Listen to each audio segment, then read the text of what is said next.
الحمد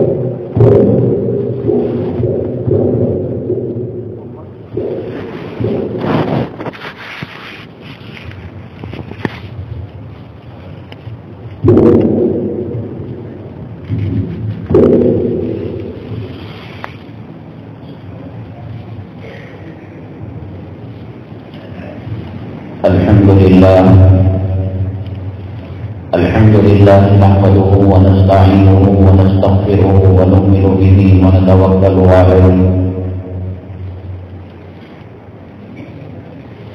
ونعوذ بالله من شرور أنفسنا ومن سيئات أعمالنا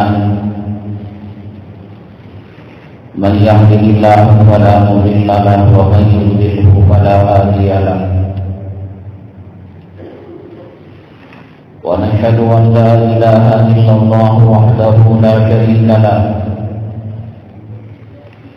ونشهد أن سيدنا ومولانا محمدا عبده ورسوله صلى الله عليه وعلى آله وأصحابه وبارك وسلم تسليما كثيرا كثيرا. أما بعد فأعوذ بالله من الشيطان الرجيم. بسم الله الرحمن الرحيم. إنما يخشى الله من عباده العلماء. قال النبي صلى الله عليه وسلم العلماء ورثة الأنبياء أو كما قال النبي عليه الصلاة والسلام. رب اشرح لي صدري ويسر لي أمري واحلل عقدة من لساني يفقهوا قولي. اللهم صل على سيدنا مولانا محمد في أول كلامنا. اللهم صل على سيدنا مولانا محمد في أوسط كلامنا. اللهم صل على سيدنا مولانا محمد في آخر كلامنا. معزز سامعین کرام، آج جن عنوانات پر بات ہونی ہے وہ یہ ہیں. نمبر 1،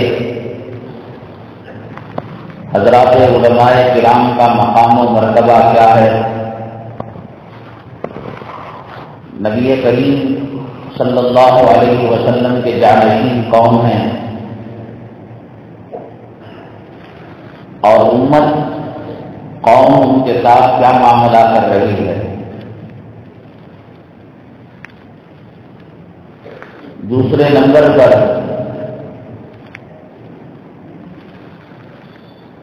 آج دنیا سینہ ٹھوک کر کہہ رہی ہے کہ سائنس نے ترقی کی ہے، ٹیکنالوجی نے ترقی کی ہے.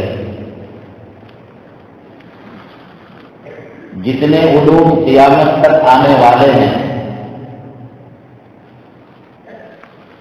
اللہ کے حبیب پاک جناب محمد رسول اللہ صلی اللہ علیہ وسلم نے ان کو بیان کر دیا.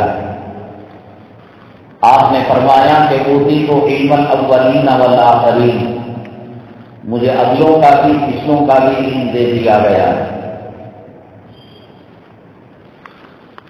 عورت کے رحم مادر میں لڑکا ہوتا ہے یا لڑکی ہوتی ہے اور کیسے ہوتی ہے؟ ایک زمانے تک عورت کو قصوروار ٹھہرایا جاتا تھا، حتیٰ کہ لڑکیوں پر لڑکیاں ہو رہی ہیں تو طلاق دے دی جاتی، دوسرا نکاح کیا جاتا. اس میں اصل مرد کا کام ہے اور مرد کی کارکردگی ہے. بخاری شریف کی روایت اس پر گواہ ہے، اس پر تشریح کی جائے گی. تیسرے نمبر پر آج لوگ سمجھتے ہیں انٹرنیٹ کے اندر کتابیں پڑھ لینے سے علم حاصل ہو جاتا ہے،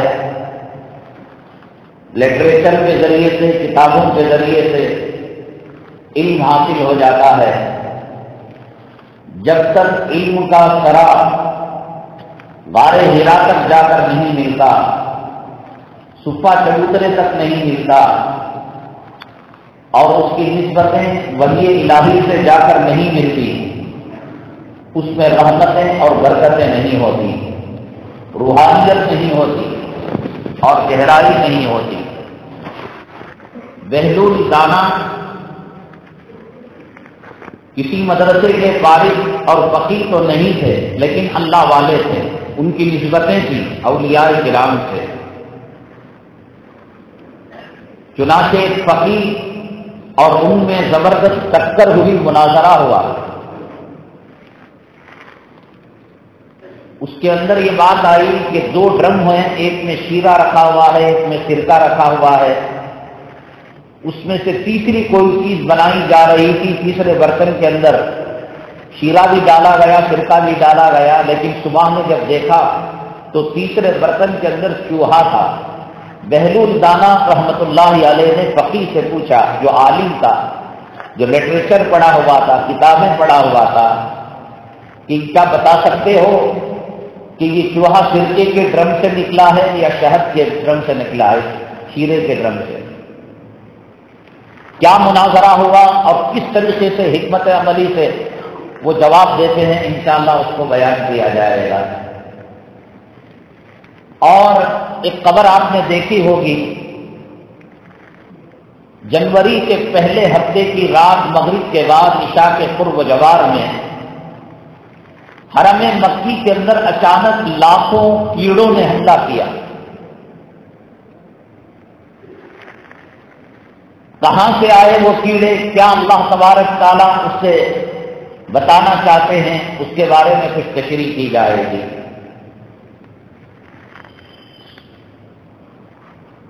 شریعت مطہرہ ماں کے پیٹ سے لے کر قبر کے گڑھے تک زندگی کے ہر مرحلے میں ہماری رہبری کرتی ہے۔ علماء ہیں، مفتیان ہیں، دارالافتاء ہے، مدارس ہیں، ائمہ ہیں، متقی پرہیزگار اولیاء ہیں، اس کے باوجود چور راستے سے ہماری زندگی کے اندر مختلف قسم کی چیزیں شریعت بن کر داخل ہو رہی ہیں۔ اس کی ایک لمبی تفصیل ہے، اس میں سے ایک چیز یہ ہے کہ بعض علاقوں میں جیسے گجرات وغیرہ کے علاقے، کھانے سے پہلے میٹھا کھایا جاتا ہے، کھانے کی شروعات میٹھے سے کی جاتی ہے۔ ہمارے علاقوں میں کھانے کا اختتام میٹھے سے کیا جاتا ہے۔ کیا کھانے سے پہلے شروعات کرنا میٹھے سے سنت ہے، یا کھانا کھانے کے بعد میٹھا کھانا سنت ہے، یا چور دروازے سے سنت کے نام پر کوئی اور طریقہ ہماری زندگی کے اندر، معاشرت کے اندر آ چکا ہے؟ انشاءاللہ اس کو بیان کیا جائے گا۔ پہلے نمبر پر یہ عنوان اٹھانے کی ضرورت اس لیے محسوس ہوئی کہ آج کل یوٹیوب کے اندر، انٹرنیٹ کے اندر، سوشل میڈیا کے اندر، موبائل کے اندر علماء کرام کے بیانات کی بھیڑ لگی ہوئی ہے، انبار لگا ہوا ہے، اور لگ ایسے رہا ہے کہ ہمارا مسلم طبقہ، نوجوان طبقہ، دل کے اندر یہ بات آ چکی ہے کہ اب ہمیں کسی عالم کی ضرورت نہیں، کسی مفتی کی ضرورت نہیں، کسی مدرسے کی ضرورت نہیں، کسی دارالفتاء کی ضرورت نہیں، ہمیں تقریریں یوٹیوب سے مل جاتی ہیں، پاکستان کے علماء کے، بنگلہ دیش کے علماء کے، ہندوستان کے علماء کے، اور جمعہ میں بیانات سننے کی اکابرین ہمارے علاقوں میں آتے ہیں، تو بیانات سننے کی طرف جو رجحان تھا، وہ رجحان کے اندر بہت کمی ہو رہی ہے۔ اس موبائل نے،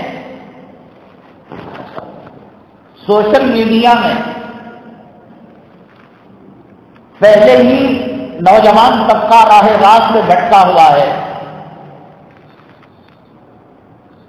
یہ تقریروں کے نام پر، کتابوں کے نام پر، دین کے نام پر کچھ ایسے ڈاکے پڑ رہے ہیں اس راستے سے، کوئی امام مہدی ہونے کا دعویٰ کر رہا ہے اور ہمارے نوجوانوں نے اس کو مان لیا۔ کوئی عیسیٰ مسیح ہونے کا دعویٰ کر رہا ہے، ہمارے لوگوں نے اس کو مان لیا۔ کوئی شیعہ سنی لباس میں آ کر تقریریں کرتا ہے، نئے قسم کے مسائل قرآن دکھا کر، حدیث دکھا کر، فتاوی کی کتابیں دکھا کر وہ بتاتا ہے، تو نوجوانوں کے ذہنوں کے اندر غلط فہمی پیدا ہوتی ہے۔ ہمارے علماء تو یہ بیان نہیں کیے، یہ باتیں نہیں بیان کرتے۔ مثال کے طور پر عورت سر کے بالوں سے لے کر پیر کے انگوٹھے تک، ناخن تک پردہ ہے۔ جس باپ نے اس کو جنم دیا، جس باپ نے اس کو پیدا کیا، اس باپ کو بھی اپنے سر کے بال نہیں دکھا سکتی، اپنا ہاتھ نہیں دکھا سکتی، صرف گھٹے، چہرہ، پیر کے پنجے، ان کے علاوہ پیدا کرنے والے باپ کو بیٹی جسم نہیں دکھا سکتی۔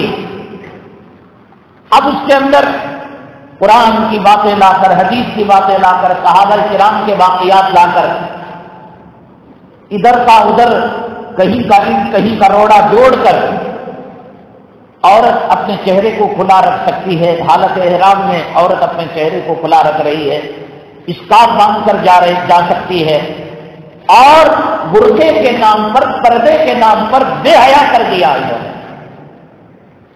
اب یہاں علماء چیختے رہتے ہیں، چلاتے رہتے ہیں کہ صاحب عورت پردے کا نام ہے، بے حیائی سے اللہ تعالیٰ کا عذاب آتا ہے، اللہ تعالیٰ کے عذاب کو دعوت دی جاتی ہے۔ وہ کہتا ہے کہ یہ بھی تو عالم ہیں، یہ بھی تو قرآن بیان کر رہے ہیں، یہ تو بھی حدیث بیان کر رہے ہیں، یہ بھی تو کسی فتوے کو بیان کر رہے ہیں۔ حضرات، اللہ تبارک تعالیٰ نے دنیا میں دین کی دعوت و تبلیغ کا جو طریقہ کار رکھا ہے، وہ طریقہ کار یہ رکھا ہے کہ اللہ تبارک تعالیٰ کتابوں کو نازل کرتے، اللہ تبارک تعالیٰ پیغمبروں کو بھیجتے، اللہ تبارک تعالیٰ رسولوں کو بھیجتے، وَيُعَلِّمُهُمُ الْكِتَابَ وَالْحِكْمَةَ وَيُزَكِّيهِمْ، اور ان کی ذمہ داری یہ ہوتی وہ کتاب کی تشریح کرتے، وہ قلوب کا تزکیہ کرتے، اور وہ حکمت کو بیان کرتے، وہ ظاہر اور باطن کے علم کو لوگوں کے سامنے رکھتے۔ یہ پیغمبروں کی ذمہ داری تھی۔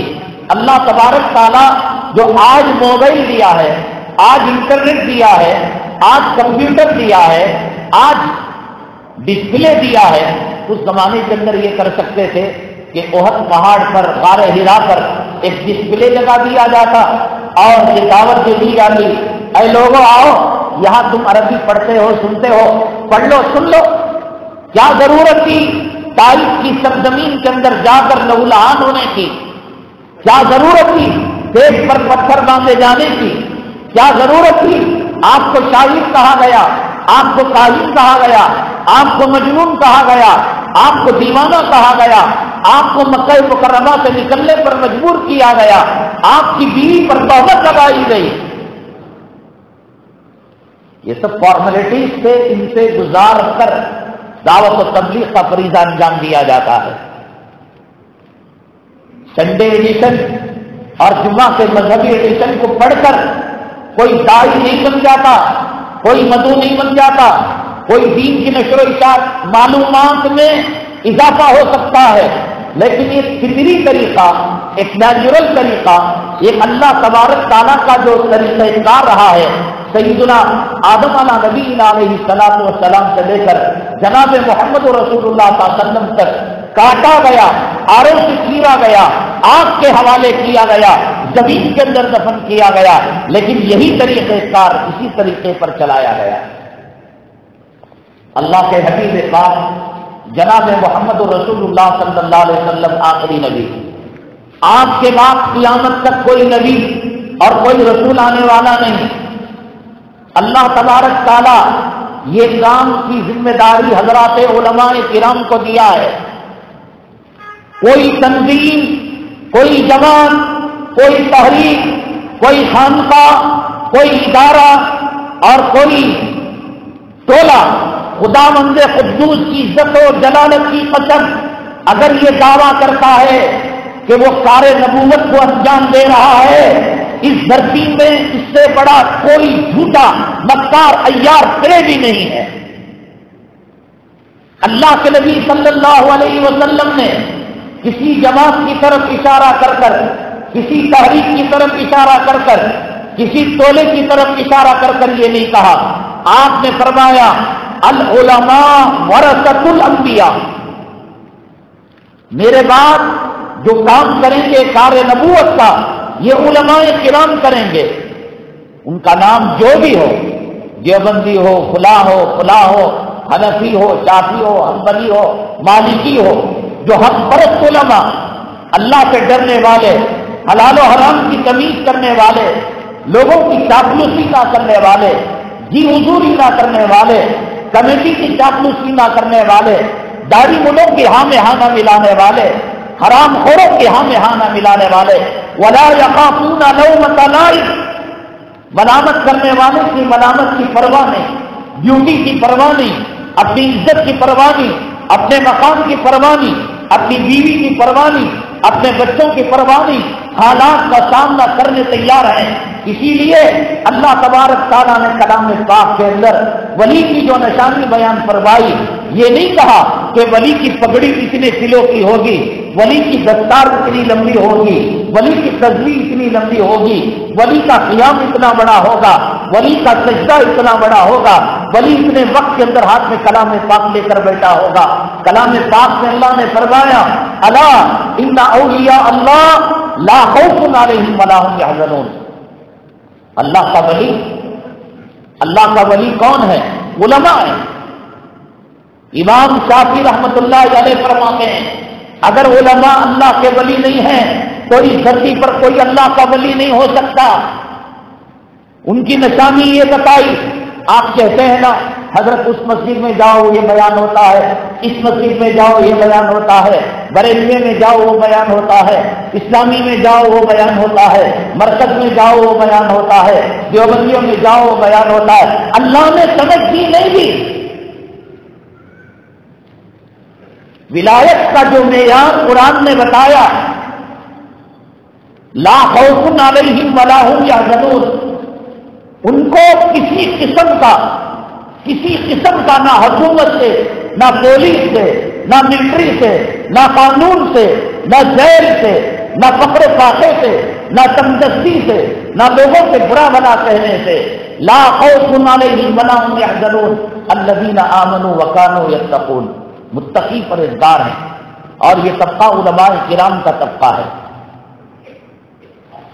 علماء سے کٹ کر اللہ کی قسم نماز نہیں ہو سکتی، روزہ نہیں ہو سکتا، عبادت نہیں ہو سکتی. آپ نے ایک موبائل رکھا ہے، موبائل 50 لاکھ میں لیا ہے، 1.25 کروڑ کے اندر لیا ہے، لیکن جب تک ٹاور سے اس کی نسبت نہیں ہوتی، ٹاور نہیں لگتا، وہ موبائل 5 پیسے کا کام کا نہیں، وہ الارم کا کام دے گا، بچوں کے کھلونے کا کام دے گا. اس طرف کرو.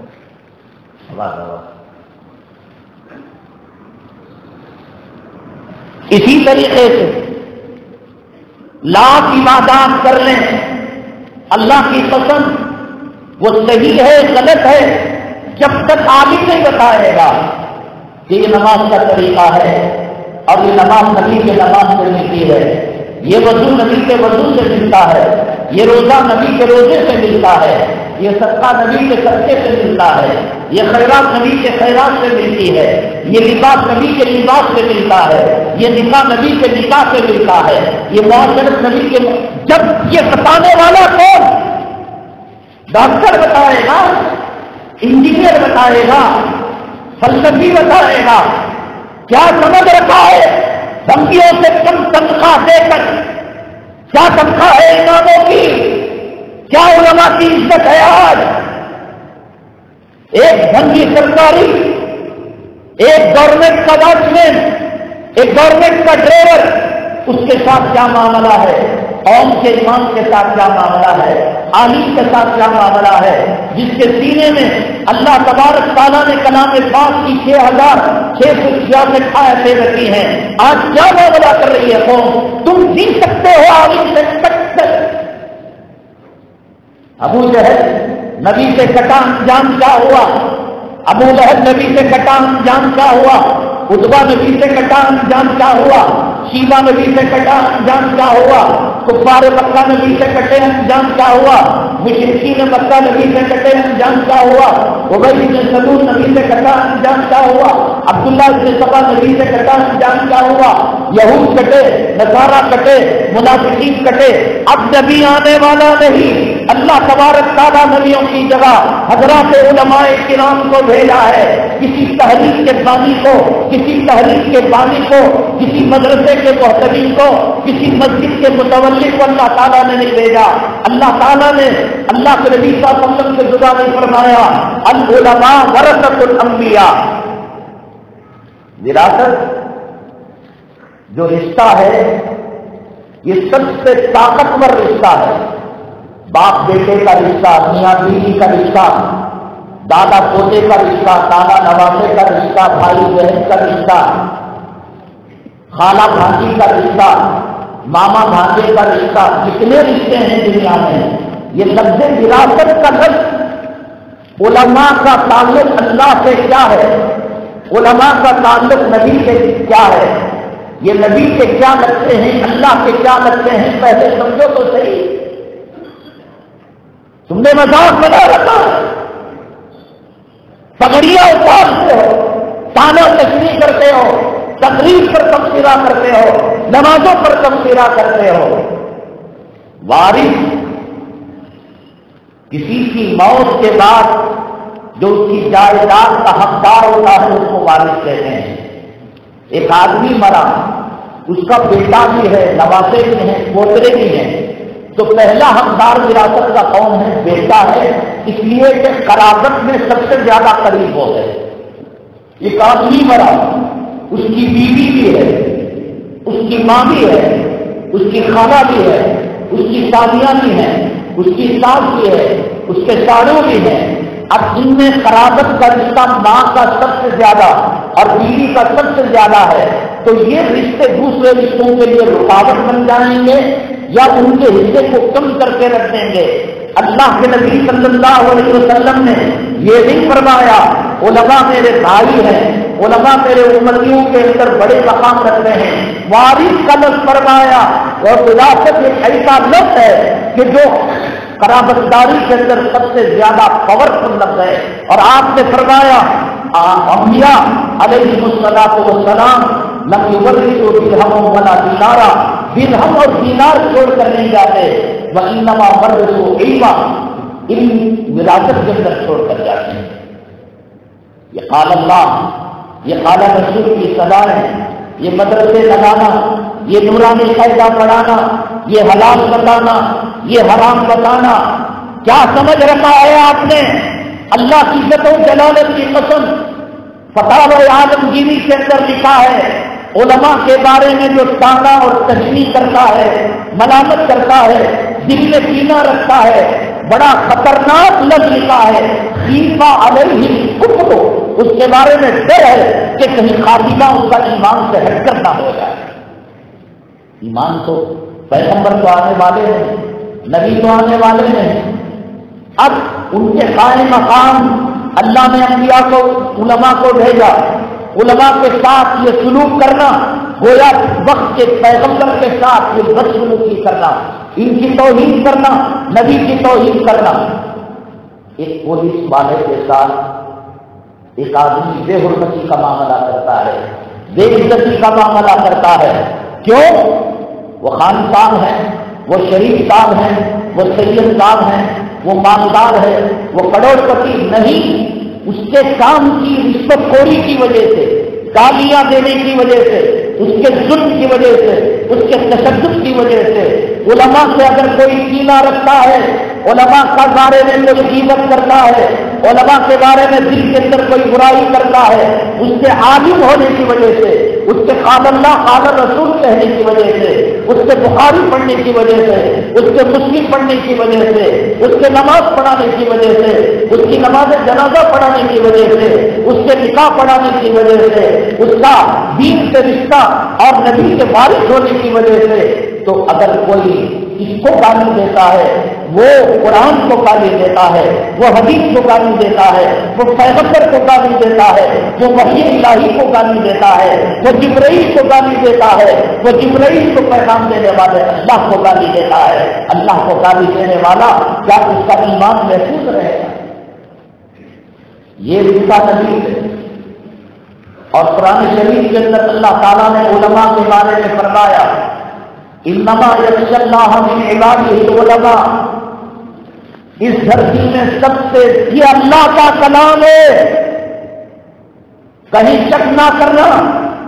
ہمارے امیر صاحب، ہمارے غریب صاحب، ہمارے تحریک کے بانی، ہمارے مدرسے کے محتوی، ہمارے شیخ الحدیث، ہمارے شیخ التفسیر رات بھر تہجد پڑھتے ہیں، کیا یہ اللہ کا کلام، اللہ کا فیصلہ، اللہ کے فیصلے کو نہیں مانو گے، ایمان کا جنازہ نکل جائے گا، بیوی حرام ہو جائے گی، کتے اور سور کے پنڈے حرام سے پیدا کرو گے۔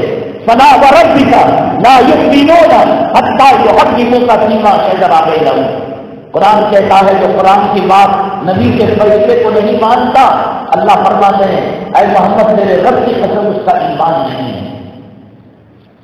اور اس کے لیے عمر بن خطاب کی تلوار سر قلم کر دیتی۔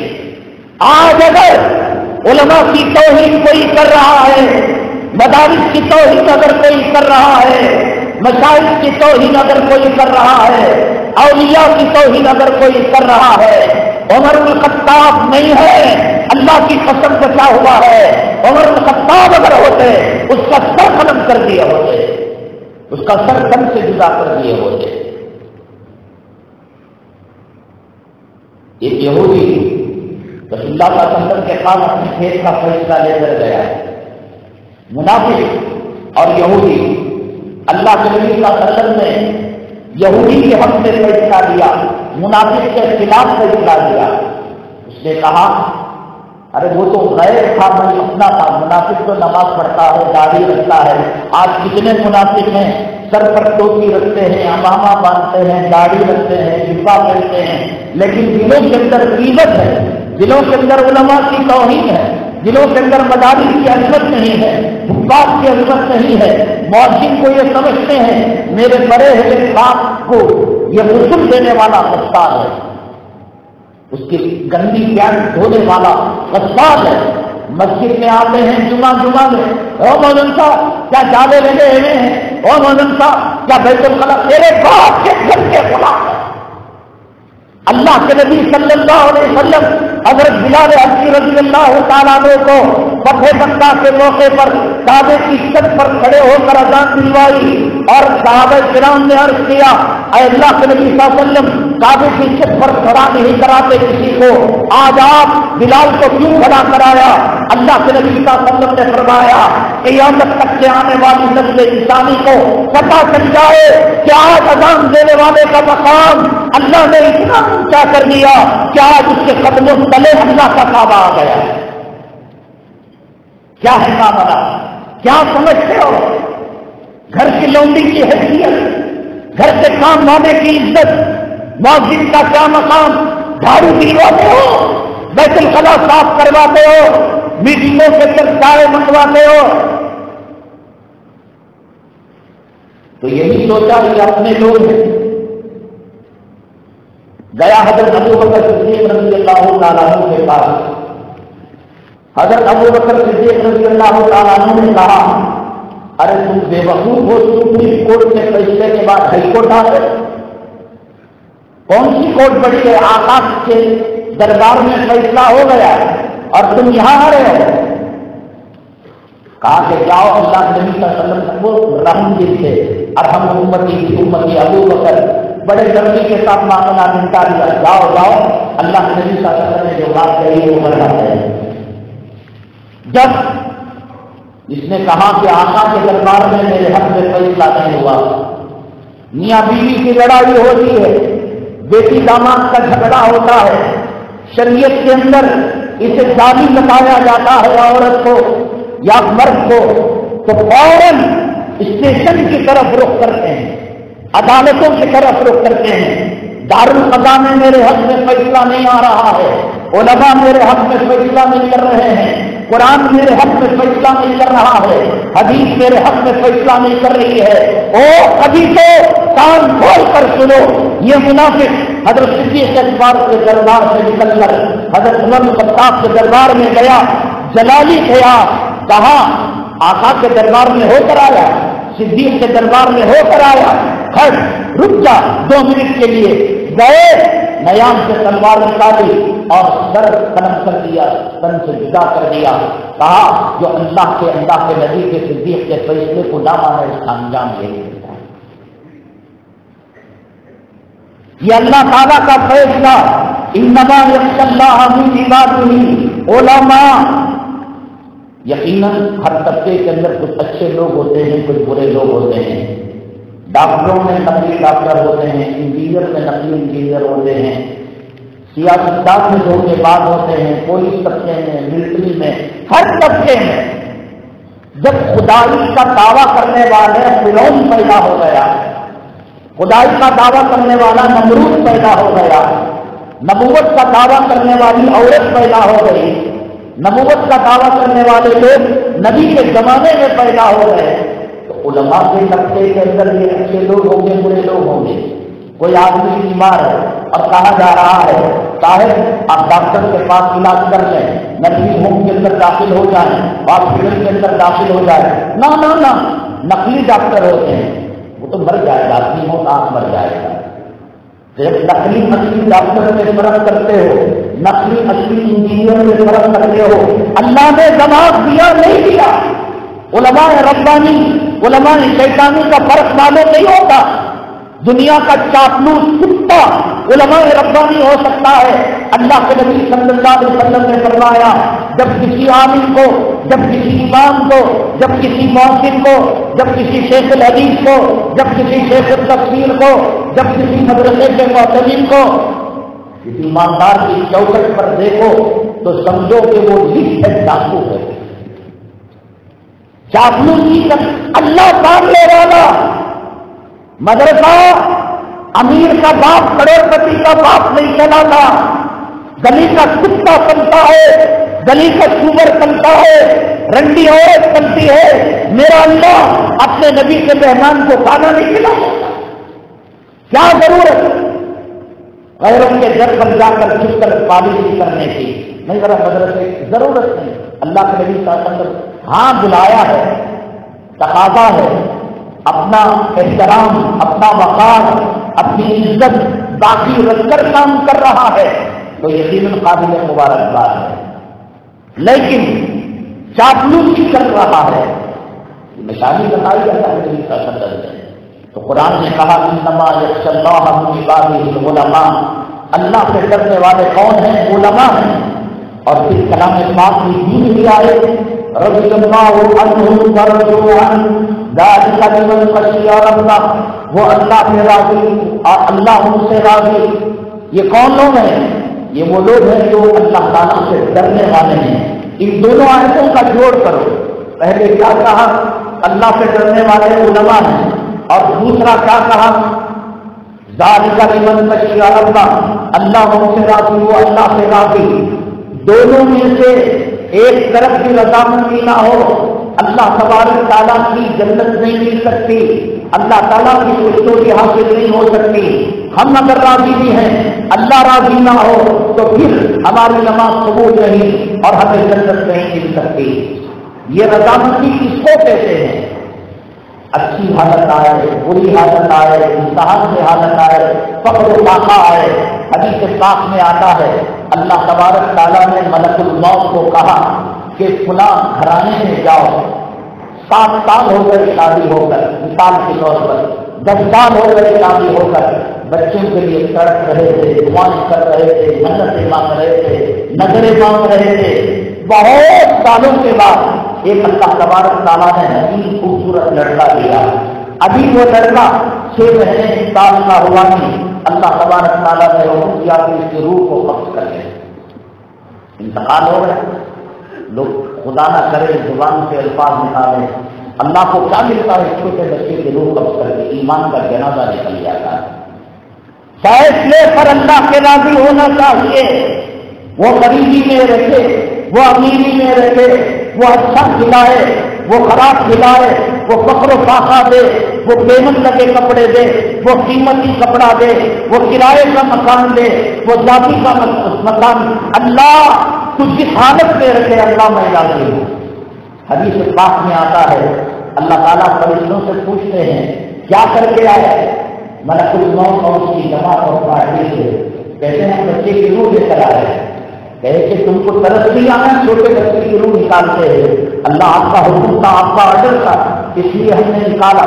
اللہ تعالیٰ فرماتے ہیں جاؤ اس کے گھرانے کے لوگوں کو دیکھو، باپ کو دیکھو، ماں کو دیکھو، وہ کیا کہہ رہے ہیں؟ وہ کہہ رہے ہیں اللہ ہم دیکھ کر آئے، اے اللہ ہم تیرے فضیلے پر راضی ہیں۔ حدیث میں آتا ہے بیت الحمد جنت کے اندر ایک کالونی ہے، اللہ تبارک تعالیٰ اس کالونی میں اس کا گھر بناتے ہیں جو اللہ کے فیصلوں پر راضی رہتا ہے۔ یہ ہے رضی اللہ عنہم ورضوا عنہ، علماء اللہ سے راضی ہیں، اللہ علماء سے راضی ہے۔ داد کا لمن خشی اور ربا، اس لیے کہ وہ اپنے رب سے ڈرنے والے ہیں۔ کون ہیں ڈرنے والے؟ انما یخشی اللہ من عبادہ العلماء، اللہ تبارک تعالیٰ کے بندوں میں سب سے زیادہ ڈرنے والے علماء کرام ہیں اللہ تبارک تعالیٰ۔ اللہ تعالیٰ سے ان کا یہ رشتہ، نبی سے وارث ہونے کا رشتہ۔ میرے بھائی آج اگر کسی کا اچھا نہیں کر سکتے، کسی عالم کی اچھائی کو بھی بیان نہیں کر سکتے، کم سے کم اپنے ایمان کی حفاظت کرو۔ مسلم احمد بن حنبل کے اندر روایت ہے اللہ کے حبیب پاک صلی اللہ علیہ وسلم نے عجیب و غریب قسم کے الفاظ ارشاد فرمائے۔ آپ نے فرمایا اے مسلمانوں کی زبان جن کے زبانوں کے اوپر ایمان ہے، ولما کے کھلی ایمانوں کی قلوبہم، اور ابھی تک ایمان ان کے دلوں تک نہیں پہنچا ہے، اور فرمایا غیبت مت کرو اور کسی کے عیبوں کے پیچھے مت پڑو، تمہارا ایمان مکمل ہو جائے گا۔ اس کا مطلب محدثین بیان کرتے ہیں غیبت کرنے والا، کسی کے پیچھے پڑنے والا، تقریروں پر تبصرے، نمازوں پر تبصرے، علماء پر تبصرے، مساجد پر تبصرے، مدارس پر تبصرے اور خانقاہوں پر تبصرے، کہاں کسی کے پیچھے پڑ رہے ہیں، غیبت کر رہے ہیں۔ یہ حدیث پاک کا مفہوم ہے کہ یہ لوگ منافق ہیں، یہ زبان کے مسلمان ہیں۔ میں آپ کو 3 روایتیں بیان کرتا ہوں۔ پہلی روایت، زنا ایک بدترین گناہ ہے۔ اللہ کے حبیب پاک جناب محمد رسول اللہ صلی اللہ علیہ وسلم نے فرمایا شادی شدہ زانی مرد یا عورت اگر حکومت اسلامی ہو، قانون خلافت کا ہو، اور یہ زنا کے اندر پکڑے جائیں اور زنا کا جو ثابت ہو جائے تو ان کو کمر تک زمین میں گاڑا جائے گا اور اتنے پتھر برسائے جائیں گے کہ حتیٰ کہ ان کی موت واقع ہو جائے گی۔ زنا کا کتنا خطرناک سزا بیان کی گئی۔ عورت کن سے نازک ہے، اس کو بھی نہیں چھوڑا جائے گا کہ یہ عورت ہے، چلو اس کے لوگ نے 16 سال کی 18 سال کی ہے، 80 سال 90 سال کی بوڑھی ہو، 90 سال کا بوڑھا ہو اور شادی شدہ ہو، زنا میں پکڑا گیا ہو، کمر تک زمین کے اندر کاٹ کر اتنے پتھر مارے جائیں گے کہ مر جائے گا۔ یہ بھی بات زنا کی بات سمجھ میں آئی۔ دوسری طرف آئیے، اللہ کے حبیب پاک جناب محمد رسول اللہ صلی اللہ علیہ وسلم نے فرمایا سود، بڑی بدقسمتی کی بات یہ ہے کہ مسلمانوں کا ایک بہت بڑا طبقہ سود کے اندر ملوث ہے، چٹ فنڈ چلاتا ہے۔ ماٹی کیس کا نام ہر جگہ الگ ہے، ہمارے بنگلور کے علاقے میں گھر ماٹی کیس کو دینا کہتے ہیں، یعنی بہت بڑی رقم لے لی جاتی ہے اور گھر بغیر کرائے کے اس رقم کے عوض سود کے طور پر دے دیا جاتا ہے۔ اللہ کرے کہ ماحول نہ ہو، اللہ سود سے حفاظت فرمائے۔ آقا دو عالم صلی اللہ علیہ وسلم نے فرمایا سود کے 60 یا 70 سے زیادہ اس کے دروازے ہیں، اس میں چھوٹا گناہ یہ ہے سود کا، اپنی ماں کے ساتھ علن اعلان 33 سے 36 مرتبہ کوئی اس کا بلاکار کرے، اس کا زنا کرے۔ زنا کا گناہ معلوم ہے، کاٹ کر مارا جا رہا ہے۔ سود کا گناہ، اگلے سود، چھوٹے سود کا گناہ یہ ہے کہ ماں کے ساتھ، یہ تو اگر کوئی کسی بازاری عورت کے ساتھ، فاحشہ عورت کے ساتھ یا کسی اور عورت کے ساتھ، معشوقہ کے ساتھ، لیلا کے ساتھ زنا کرتا ہے تو یہ عذاب اس کو دیا جا رہا ہے۔ اب تو ماں کے ساتھ کلم کلّا چوک میں اعلان، حدیث میں نکاح کے الفاظ ہیں، نکاح ماں سے نہیں ہو سکتا۔ اس کا صاف مطلب یہ ہے کہ اگر کوئی سود کے اندر ملوث ہے تو سود کا کم سے کم درجے کا گناہ اپنے ماں کے ساتھ 33 سے 36 مرتبہ زنا اور بلاکار کرنے کے برابر ہے۔ دوسری بات سمجھتے ہیں اب تیسرے نمبر پر حدیث سنیے، اللہ کے حدیث کو بتایا، اللہ کے حدیث پاک جناب محمد رسول اللہ صلی اللہ علیہ وسلم نے فرمایا، سود کے اندر بدترین قسم کا سود یہ ہے کہ آدمی کسی کی عزت اور آبرو کے پیچھے پڑ جائے، کسی کی غیبت کرے، کسی کی برائی کرے، سمجھ گیا؟ زنا، سود اور سود کے اندر ماں کے ساتھ بلاکار، اور پھر سود کے اندر سب سے بدترین سود یہ عام آدمی، وہ داڑھی بڑھا، وہ بے نمازی، وہ چور، وہ مشکا، وہ بدماش، وہ چوروں کا غلام، وہ ماں باپ کا نافرمان، اس کی بھی برائی بیان کرنا۔ حدیث پاک میں فرمایا کہ یہ بدترین قسم کا سود ہے۔ اور آپ اندازہ لگاؤ، ایک عام مسلمان کے ساتھ برائی سوچنا، اس کی قیمت کرنا، اس کی ملامت کرنا، اس کے پیٹ پیچھے تبصرہ کرنا، جب اتنا بدترین گناہ ہے، جو نبی کے وارث ہیں، جو نبی کے جانشین ہیں، جو حلال و حرام بتانے والے ہیں، جو جنت کا راستہ بتانے والے ہیں، جو جہنم کا راستہ اللہ کی قسم یہ علماء نہ ہو، آج گلی کوچوں کے اندر کتے کتیاں کی طرح لوگ زنا کیا کریں۔ یہ ٹوپی جو نظر آ رہی ہے، یہ داڑیاں جو نظر آ رہے ہیں، یہ مسجدوں میں اذان جو گونج رہی ہے، یہ حی علی الصلاۃ حی علی الفلاح قد قامت الصلاۃ کی صدا جو لگائی جا رہی ہے، یہ کلام پاک کے نغمے جو گونج رہے ہیں، یہ نام پاک جو پڑھی جا رہی ہے، یہ نبی کی توصیف جو کی جا رہی ہے، یہ اللہ کا حمد جو بیان کیا جا رہا ہے، یہ لبیک اللہم لبیک کہہ کر عمرے کے لیے جو جایا جا رہا ہے، حج بیت اللہ کے لیے جو جایا جا رہا ہے، اللہ کی عزت و جلالت کی قسم یہ علماء کرام کے جوتوں کا صدقہ ہے۔ اکبر دین الہی لا کر اس ہندوستان کو تباہ اور برباد کر دیا ہوتا، کون تھا اکبر کے فتنے سے ہندوستان کو بچانے والا؟ اس نے بکرے کو حرام کر دیا، مرغی کو حرام کر دیا، گائے کو حرام کر دیا، سور کو حلال کر دیا، کتے کو حلال کر دیا، شیر کو حلال کر دیا، گیدڑ کو حلال کر دیا، شراب کو حلال کر دیا، سود کو حلال کر دیا۔ اکبر کے دین الہی کے فتنے سے اس امت کو بچانے والا کون تھا؟ مجدد الفسانی کون سے کالج کے پروفیسر تھے؟ مجدد الفسانی کون سے عدالت کے جج تھے، ایڈوکیٹ تھے، لائر تھے؟ وہ ایک عالم باللہ تھے، ایک اللہ والے تھے۔ اگر یہ نہ ہوتے، اللہ کی قسم آج اکبر کا فتنہ ہندوستان کے اندر چھایا ہوا ہوتا۔ خدا جانے کتنے گھروں کے اندر خنزیر کھایا جاتا، کتنے گھروں کے اندر کتے کھائے جاتے، کتنے گھروں کے اندر بھانجیوں سے نکاح کو حلال قرار دے دیا گیا، جیل گئے، حالات کا سامنا کیا۔ آج باپ کے مرنے کے بعد، آج ماں کے مرنے کے بعد، آج اولاد کے مرنے کے بعد، آج بھائی بہن اور بیوی کے مرنے کے بعد کس چیز کی تلاوت کی جاتی ہے؟ اللہ تبارک تعالیٰ کے قرآن کی۔ اس کے ظاہر کی حفاظت کس نے کی؟ اس کے باطن کی حفاظت کس نے کی؟ اس کے زبردست کی حفاظت کس نے کی؟ اس کے آیتوں کی حفاظت کس نے کی؟ اس کے فارغ کی حفاظت کس نے کی؟ اس کی منزلوں کی حفاظت کس نے کی؟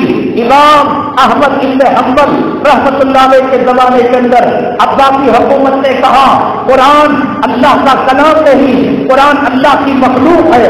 اس کا مطلب یہ ہے مخلوق اور اللہ کی کلام کے اندر فرق پہلے سمجھو۔ قرآن میں اللہ نے سورہ رحمان میں فرمایا کل من علیہا فان، ہر چیز فنا ہونے والی ہے، سورج بھی ختم ہو جائے گا، چاند بھی ختم ہو جائے گا، ستارے بھی ختم ہو جائیں گے، زمین بھی ختم ہو جائے گی، آسمان بھی ختم ہو جائے گا، ہر چیز کو فنا ہے۔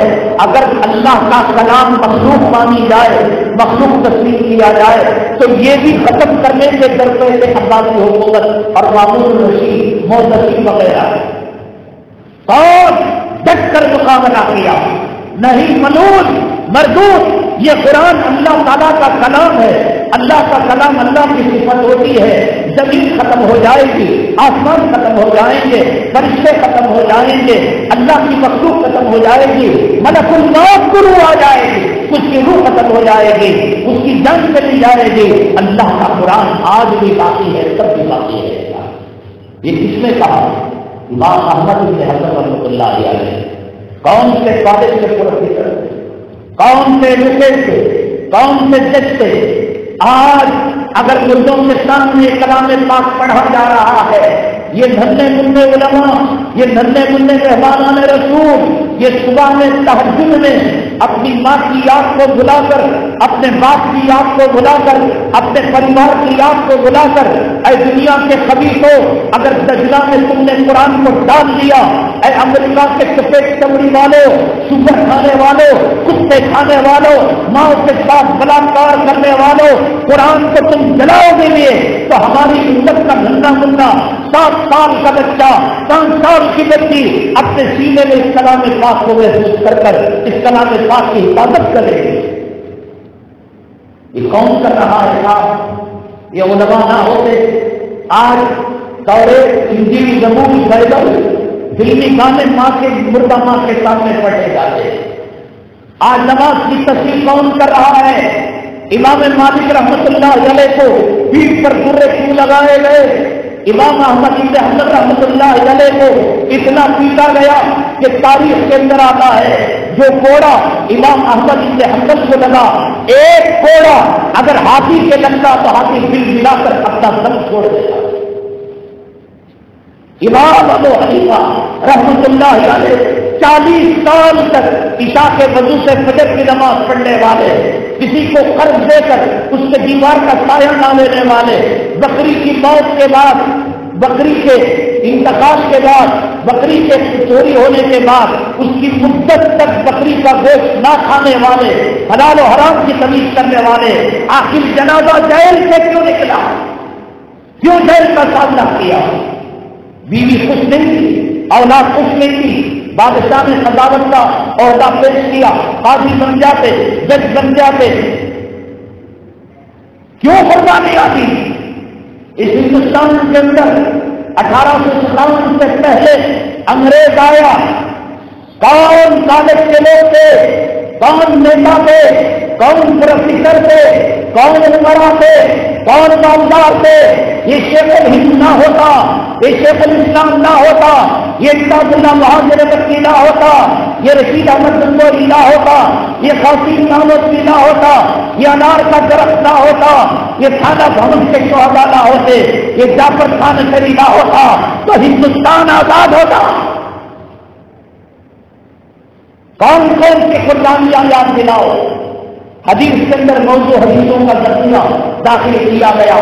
امام بخاری دن رات ایک کر کر ایسا بخاری کا ذخیرہ امت کے سامنے پیش کیا کہ آج کہا جاتا ہے اللہ کے کلام کے بعد سب سے صحیح کتاب اصحاب الکتاب عبادت کتاب اللہ بخاری۔ بخاری ہمیں ملی، مسلم ہمیں ملی، ترمذی ہمیں ملی، ابو داؤد ہمیں ملی، مسجدیں ہمیں ملی، ذکر کی محفلیں ہمیں ملی۔ ہمیں بتاتا کہ داڑھی کیا ہے، ہمیں کوئی بتاتا کہ وشواس کیا ہے، یہ تباہ برباد کر کے رکھ دیتے، یہ خلط ملط کر کر رکھ دیتے، یہ حرام کو حلال بتاتے، حلال کو حرام بتاتے۔ بعض لوگ کہیں گے کہ صاحب پھر بھی اتنے جگہ جگہ فواہش کہتے ہیں، سلیما کہتے ہیں، نوجوان داڑھی بڑھے ہیں۔ حیدرآباد کے امیر شریعت سے آندھرا پردیش کے مولانا عاطف اللہ صاحب، اللہ تعالیٰ مریض سے رحمت کرے، ساری زندگی دعوت و تبلیغ کے طریقے میں اور دارالعلوم حیدرآباد سے محنت کے پیچھے اللہ تعالیٰ نے ان کی زندگی کو قبول فرما لیا. کسی نے کہا حضرت یہ علماء رہتے ہوئے، یہ خانقاہ رہتے ہوئے، یہ میلاد کے جلسے رہتے ہوئے، سیرت پاک کے جلسے رہتے ہوئے، یہ جو آدھے کچے کپڑے ٹنگے ہوئے ہیں بازاروں میں بک رہے ہیں، یہ کیوں بک رہے ہیں؟ برقعے بکنا چاہیے تھا، حضرت فاطمہ کی چادر بکنی چاہیے تھی، حضرت زبیدہ کا لباس بکنا چاہیے تھا. یہ موٹے کے کپڑے، یہ جینس پینٹ، یہ ٹی شرٹ لڑکیاں کیوں پہن رہی ہیں؟ حضرت مولانا عبدالقادر رحمۃ اللہ علیہ نے فرمایا یہ غنیمت جانو، علماء کے بیانات، مدارس کا وجود، جمعہ کے بیانات اور ان علماء کے حیرانات یہ چیڑیاں تو دکھ رہی ہیں. اللہ کی قسم یہ علماء امر بالمعروف اور نہی عن المنکر چھوڑ دیں گے تو کتے، جانوروں، حیوانوں سے بدتر عورتوں کی زندگی نبی کریم صلی اللہ علیہ وسلم کے آمد سے قبل دور جاہلیت کے اندر جو تھی وہ مسئلہ آج ان قوم کا انکشاف کو اجر کرے. اس لیے توبہ کریں. اللہ کے حبیب پاک صلی اللہ علیہ وسلم نے فرمایا فضل العالم علی العابد، عالم کی فضیلت عابد پر ایسے ہے جیسے چودھری کے چاند کی فضیلت ستاروں پر ہے. یعنی کوئی عابد عبادت کر کر یہ بھی سمجھ سکتا کہ میں نے عابد کو پیچھا کر دیا ہے. میں تحیت الوضو پڑھتا ہوں، امام صاحب نہیں پڑھتے، میں تحیت المسجد پڑھتا ہوں، میں اشراق کرتا ہوں، میں ابابیل پڑھتا ہوں. عالم کا کھانا، عالم کا پینا، عالم کا چلنا، عالم کا سونا، عالم کا سوار ہونا، عالم کا بات کرنا، عالم کی خاموشی، عالم کی حرکت، عالم کا سکون، یہ عبادت قرار دیا اللہ کے نبی صلی اللہ علیہ وسلم نے. اور فرمایا عابد کے مقابلے میں عالم کا مقام ایسا ہے جیسے چودھری کا چاند ستاروں کے مقابلے میں مقام رکھتا ہے. چودھری کا چاند ہو اور ستارے اس کی کوئی حیثیت نہیں ہے. عبادت کے اندر کیا کیا آتا ہے؟ عمرہ عبادت میں آتا ہے، حج عبادت میں آتا ہے، روزہ عبادت میں آتا ہے، تلاوت عبادت میں آتا ہے، جہاد عبادت میں آتا ہے، شہادت عبادت میں آتا ہے. شہادت اور جہاد اس کے بارے میں حدیث نے فرمایا وہ قربت و ضلع ہی الجہاد کوہان ہے، لیکن عالم کا معاملہ اللہ تعالیٰ نے کہا یہ دینی جستجو کرتا ہے، جہاد و شہادت کے مقابلے میں اللہ سے اجر زیادہ ہے. اور حدیث پاک سے استدلال کیا گیا جنگوں کے اندر جو غزوات نبی صلی اللہ علیہ وسلم ہیں ان غزوات کے اندر سب سے سخت ترین امتحان کی جو جنگ ہوئی غزوہ احد ہوئی. 70 صحابہ کرام شہید ہوئے. اللہ کے حبیب پاک صلی اللہ علیہ وسلم کے گال مبارک پر خون لگا، دندان مبارک شہید ہوئے اور بہت عجیب و غریب حالات کا سامنا کرنا پڑا. امی جان عائشہ صدیقہ رضی اللہ تعالیٰ عنہا نے پوچھا اے اللہ کے حبیب پاک صلی اللہ علیہ وسلم کیا غزوہ احد سے بھی کوئی سخت ترین دن گزرا آپ پر؟ اللہ کے نبی صلی اللہ علیہ وسلم نے فرمایا ہاں عائشہ تاریخ کا دن میرے لیے غزوہ احد کے مقابلے میں سخت گزرا. حالانکہ غزوہ احد اس کا تذکرہ اللہ نے کلام پاک میں فرمایا ہے. احد کا پہاڑ جنتی قرار دیا ہے. شہداء ان کا اونچا مقام ہے. یہ تمام 70 شہداء احد کا پہاڑ جنتی. اللہ کے نبی صلی اللہ علیہ وسلم زخمی ہوئے، لہو مبارک زمین پر گرا، حالات امتحان آزمائش سخت ترین آئے، لیکن فرمایا اللہ کے نبی صلی اللہ علیہ وسلم طائف کے سفر کے اندر جو حالات آئے وہ غزوہ احد کے بارے میں مقابلے میں سخت ترین تھے. علماء نے کہا عالم اگر محنت کرتا ہے، جستجو کرتا ہے، مجاہد کافر کو مانتا ہے، مجاہد شہید ہوتا ہے اور شہید ہوتا ہے 70,000 عورتیں اس کا استقبال کرتی ہیں. مجاہد اگر شہید ہوتا ہے چوٹی کاٹنے سے کم اس کو تکلیف ہوتی ہے، لیکن جو سنتوں کو زندہ کرتا ہے، جو اسلام کو پھیلاتا ہے، وہ کفر کو ختم کرتا ہے، سنتوں کو زندہ کرتا ہے. صرف عالم کے لیے، اللہ کے نبی کے وارث کے لیے، جانشین کے لیے فضیلت بیان کی گئی اور اس کے لیے طائف کے جلیل حدیث سے بیان کی گئی، احد کے مقابلے میں طائف کے واقعے کو اللہ کے نبی صلی اللہ علیہ وسلم نے اہم ترین قرار دیا، حالانکہ جہاد کا معاملہ نہیں تھا، کوئی شہید نہیں ہوا تھا، یہاں کافروں کو سمجھیے بات، احد میں کافر کو مٹایا جا رہا تھا اور طائف میں کفر کو ختم کیا جا رہا تھا، تو نبی کا نائب کفر کو ختم کرنا، نبی کے نائب کا کفر کو ختم کرنا، شرک کو ختم کرنا میدان جہاد اور میدان شہادت سے زیادہ اللہ تبارک تعالیٰ اس کو اجر دیتے ہیں۔ اور ایک حدیث میں اس سے بھی اس کا پتہ چلتا ہے، آپ نے فرمایا جو میری سنت کر جائے، اللہ کرے کہ بات سمجھ میں آ جائے، میری مری ہوئی سنت کو زندہ کرتا ہے، اسے 100 شہیدوں کا ثواب ملتا ہے۔ کیوں؟ اس لیے کہ ایک سنت کو زندہ کرنے میں لوگ تانا دیں گے، ابھی جمعہ آمروز کے عالم بن کر آ کر یہ حلال یہ حرام یہ جائز یہ ناجائز، یہ مسجد سے نکالو وہ مسجد سے نکالو، یہ گانے دو یہ الزام لگاؤ۔ شہادت کے اندر کیا ہے؟ گئے آر کی جنگ لڑی، چونٹی کاٹنے سے کم تکلیف ہوئی، استقبال کرنے کے لیے آئی اور جنت کے گہری نہروں کا پانی لے کر آئی، چشموں کا پانی لے کر آئی۔ آپ کو معلوم نہیں ہے حضرت دانی شہید رحمت اللہ علیہ اکثر اپنے نیچے کا ہونٹ چاٹا کرتے تھے، ایسے چاٹا کرتے تھے۔ کسی نے پوچھا حضرت کیوں چاٹتے ہیں؟ فرمایا ہندوستان کی جنگ آزادی کے اندر ایک وقت وہ آیا کہ حور جنت کا پیالہ لے کر چشمے کا پانی لے کر میرے قریب آئی، میرے ہونٹ کو لگا دیا، یہ سوچ کر کہ اب میرا وقت آ چکا ہے شہادت کا، لیکن ابھی میرا وقت باقی تھا۔ ملک الموت نے دوسروں نے کہا ابھی کا وقت باقی ہے، فرماتے ہیں وہ پیالہ جو میری ہونٹ پر لگا آج تک جنت کی نعمت کا مزہ اس میں ہے اور میں اسے چاٹتا رہتا ہوں۔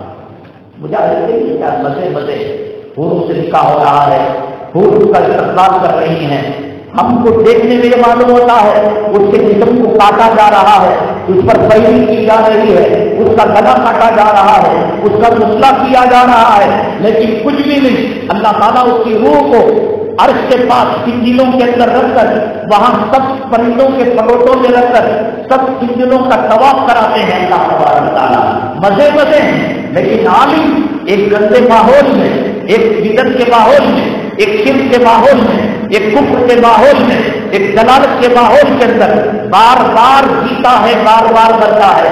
اس لیے کہا گیا کہ ایک مری ہوئی سنت کو زندہ کرنے پر، اسے ایک مرتبہ شہید ہونے پر ایک شہادت کا ثواب، اور عالم کے کفر اور دلالت اور بدعت کے کم کرنے پر 100 شہیدوں کا ثواب، اس لیے کہ وہ اپنے آپ کو جنت میں پہنچاتا ہے، یہ لوگوں کو جنت میں پہنچاتا ہے۔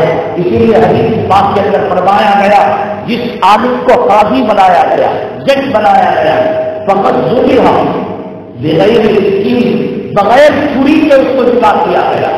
ایک تو چھری تیز ہوتی ہے اور اس کے گلے پر چلایا جاتا ہے تو وہ شہید ہو جاتا ہے، لیکن ایک چھری ہوتی ہے دھار نہیں ہوتی، یا چھری کی طرح کوئی چیز ہوتی ہے تو اس سے وہ مرتا بھی نہیں، جیتا بھی نہیں۔ اس لیے عالم اب اس دنیا کے اندر نبوت کے جو فرائض ہیں، نبوت کی جو ذمہ داریاں ہیں، نبی جانے کے بعد قرآن کو باقی رکھے ہوئے ہے، سنت کو باقی رکھے ہوئے ہے۔ میں تو یہ کہتا ہوں اگر عزت کرنا ہے عزت کرے، اگر بات سمجھ میں نہیں آئی کم سے کم غیبت نہ کرے، کم سے کم برا نہ کہے، اس لیے کہ غیبت زنا سے بدتر ہے، اس لیے کہ غیبت زمین کے اندر دفن کر کر پتھر مارنے سے بدتر ہے، اس لیے کہ غیبت ماں کے کپڑے اتار کر ماں کے ساتھ بلاత్కాر کرنے سے بدتر ہے، اور یہ غیبت کسی کو معاف نہیں کرتی۔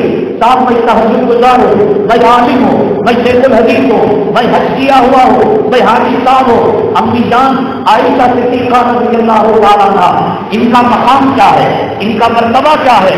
حضرت مسروق رضی اللہ تعالیٰ آپ کے شاگرد ہیں، جب جلال میں آ جاتے، جب بجٹ میں آ جاتے، کہتے اللہ کے حبیب کی حبیبہ، اللہ کے حبیب کی حبیبہ، اللہ کے حبیب محمد صلی اللہ علیہ وسلم، ان کی پسندیدہ خاتون حضرت عائشہ صدیقہ رضی اللہ تعالیٰ، مبرأۃ من السماء، آسمان سے ان کی برات نازل ہوئی، صدیقہ اور صدیق کی بیٹی حضرت ابو بکر صدیق کی بیٹی کیا مقام جب تہمتیں آپ پر آئی، اللہ تبارک تعالیٰ نے عرش سے برات نازل کی، والطیبات للطیبین والطیبون للطیبات، نبی کی پسندیدہ زوجہ ابو بکر صدیق کی صاحبزادی آدھی شریعت کو امت تک، جنت کی شریعت کو 1.25 لاکھ صحابہ نے قوم تک پہنچایا، قیامت تک کے لوگوں تک پہنچایا۔ ایک امیدان عائشہ نے خلوت کی شریعت کو، خلوت کی سنتوں کو امت کے سامنے پیش کیا، اتنا بڑا مقام۔ لیکن ایک مرتبہ ایک عورت ناٹے کرتی تھی، رسول اللہ صلی اللہ علیہ وسلم کے پاس آئی اور آ کر گئی، انہوں نے انگوٹھے سے ایسے اشارہ کر دیا، تب عمر کرتی تھی، اشارہ کر دیا ناٹے کرتی۔ آپ کا مقام، آپ کا مرتبہ، آپ کا درجہ وہ عزت کو معاف نہیں کرتا۔ اللہ کے حبیب پاک جناب محمد رسول اللہ صلی اللہ علیہ وسلم کا چہرہ پر انار کے دانوں کی طرح سرخ ہو گیا۔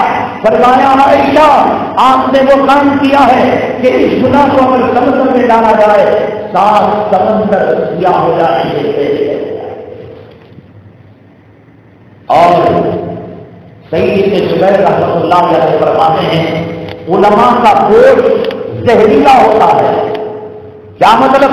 قرآن نے فرمایا اَيُحِبُّ أَحَدُكُمْ أَن يَأْكُلَ لَحْمَ أَخِيهِ مَيْتًا فَكَرِهْتُمُوهُ، میں آپ کی عزت کر رہا ہوں، میں آپ کا مرے ہوئے بھائی کا گوشت کھا رہا ہوں۔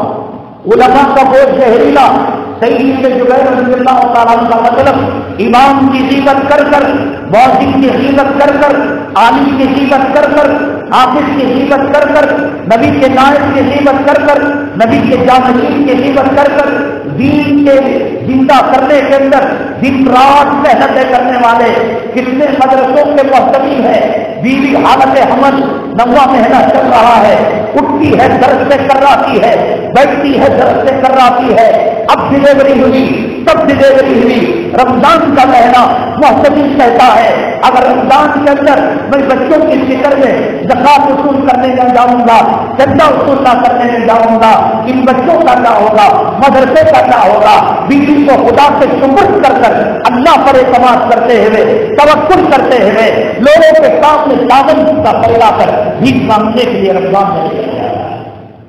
ان کی قیمت، ان کا گوشت زہریلا ہوتا ہے، جو کھائے گا وہ تباہ ہو جائے گا، برباد ہو جائے گا۔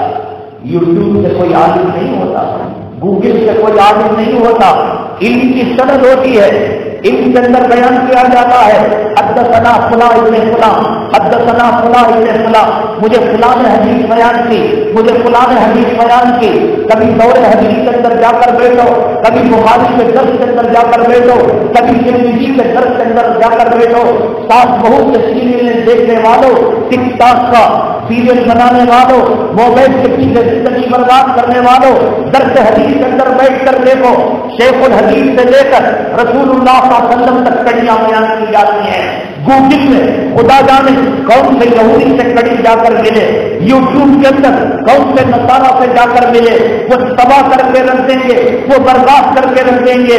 اسی طریقے سے مامون رشید، ہارون رشید کے زمانے میں ایک فقیر اور بہلول دانا رحمۃ اللہ علیہ، ان دونوں کے اندر کشمکش ہو گئی۔ علم والے اہل اللہ، اللہ سے ڈرنے والے، اللہ کی مدد، اللہ کی نصرت کیسے آتی ہے؟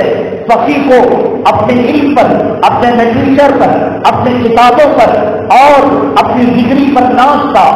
اس نے کہا کہ تم پھٹے پرانے کپڑے پہننے والے، جوتے پھٹے ہوئے، دھول اٹی ہوئی اور چہرہ بوسیدہ، تم میرا مقابلہ کرو گے؟ بہلول دانا نے کہا ایک سوال تم کرو، ایک سوال میں کروں گا، اگر میں نے تمہارا جواب دے دیا تو تم شکریہ ادا کرنا، اور تم کیا کہو گے؟ اس نے کہا میں سوال کروں گا، تم اگر جواب نہیں دو گے تو 10,000 دینار یا 1,000 دینار اشرفی دینے پڑیں گے۔ بہلول دانا نے کہا میں غریب آدمی 1,000 دینار درہم کہاں سے دے پاؤں گا؟ ایک کام کرو، اگر کوئی جواب نہ دے سکو اس کے بدلے اپنے گلے میں پٹا ڈال کر گھر کا جانور بنا کر میری خدمت کر دینا۔ تو فقیر نے سوال کیا کہ ایک عورت اپنے گھر میں بیٹھی ہوئی تھی، ایک آدمی نماز پڑھ رہا تھا، ایک آدمی روزے کی حالت میں تھا، ایک آدمی امامت کر رہا تھا، اچانک ایک آدمی داخل ہوا، نماز والے کی نماز ٹوٹ گئی، روزے والے کا روزہ ٹوٹ گیا، تلاوت کرنے والا تلاوت بند کر دیا، امامت کرنے والا امامت ختم کر دیا، اور وہ امام اس کا حامی تھا، بیوی اس پر حرام ہو گئی۔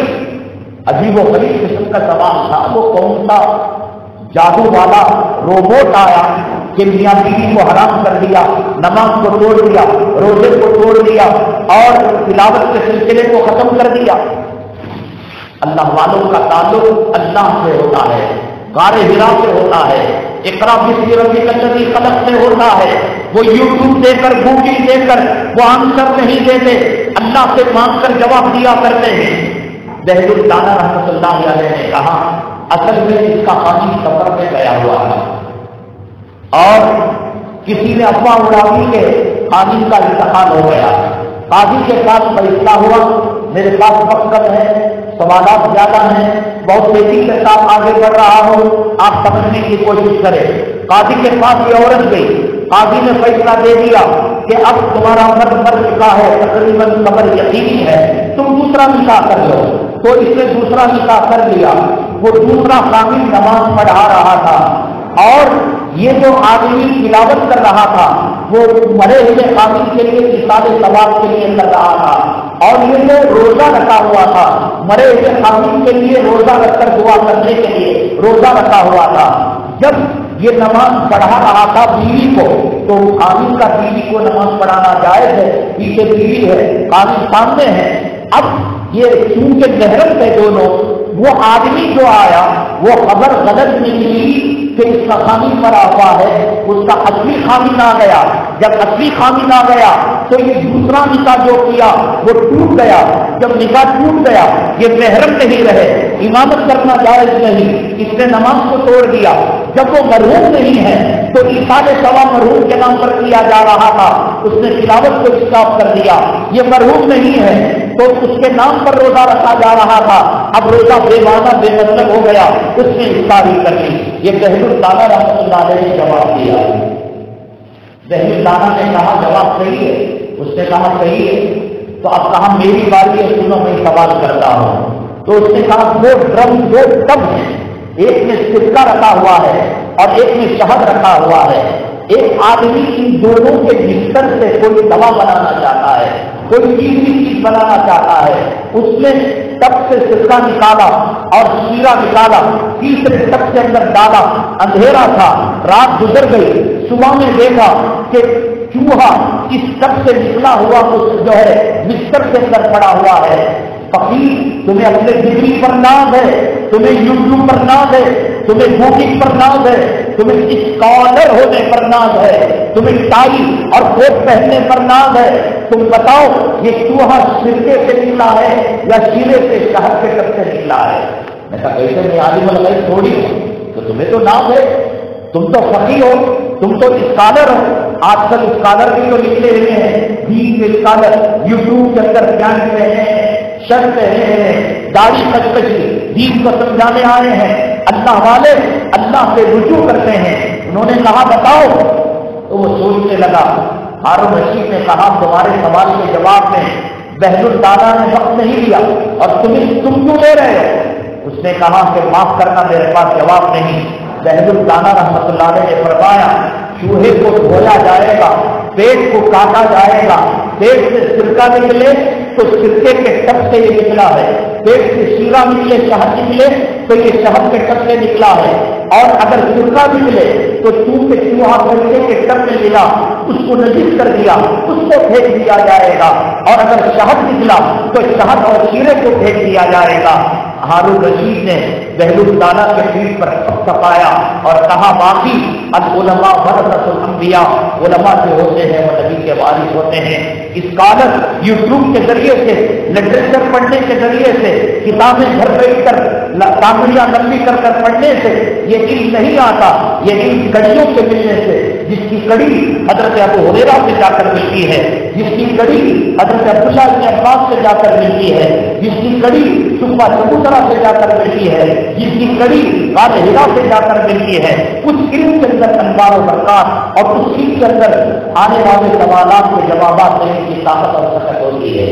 میں نے بتایا جو رابطوں سے سنتوں کے نام پر بہت ساری غیر شرعی چیزیں ہمارے معاشرے میں داخل ہو چکی ہیں.